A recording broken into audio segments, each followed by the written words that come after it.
I'm LeeAnn Letourneau. I attended ISKL from 1969 to 1974, class of 74. We arrived in 1969. My sister Lorraine also attended for 1 year, her senior year.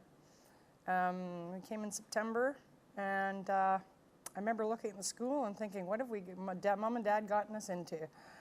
Turned out it was the best experience of my life, as well as my sister's, even though it was only 1 year for her. I did find, I was thinking a couple of years ago about, because I'm a systems analyst now, and I loved math. Mrs. Kylis eventually sat me in the front of her classroom and never let me away from the front of her classroom for the rest of my time there.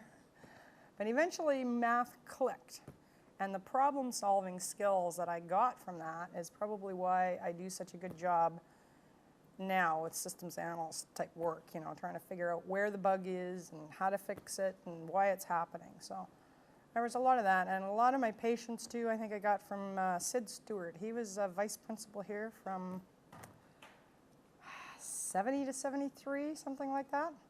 And he was the coach of the girls basketball team. And he used to make me sit out the first 2 minutes, which used to drive me insane.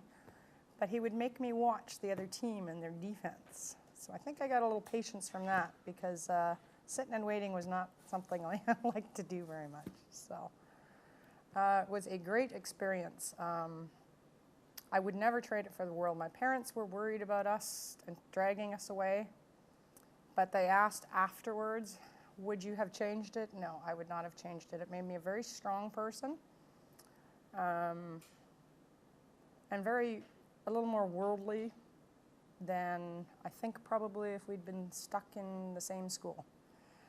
Opportunities like being able to play every single sport because there were not enough kids to play.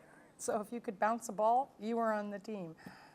So it was good. It was a real fun experience. So when I returned to my home, Vancouver, Canada, my parents were still in Malaysia. My two sisters were spread somewhere across North America. My brother was back east.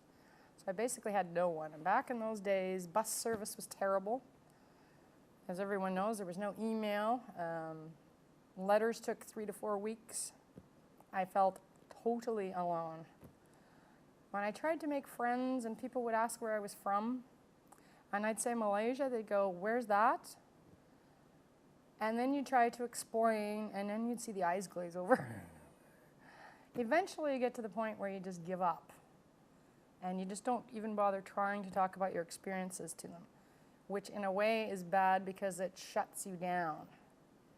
So the more you can connect with someone who has had the same experiences as you, it's better for you. And you need to talk about it with your fellow alumni. Don't just keep it inside. Everyone's having some kind of problem. Not everyone, but a lot of people are. And you need to talk to it. Do not shut down, because I've been seeing a lot of the kids that have graduated in the 2000s have done that. And when we had a little reunion in Vancouver, a lot of the kids were coming up to me and asking me what it was like for me when I returned in the 70s. Now that's 30 years later, and they're still having the same problems, readjusting to home life. So talk about it. Don't shut down.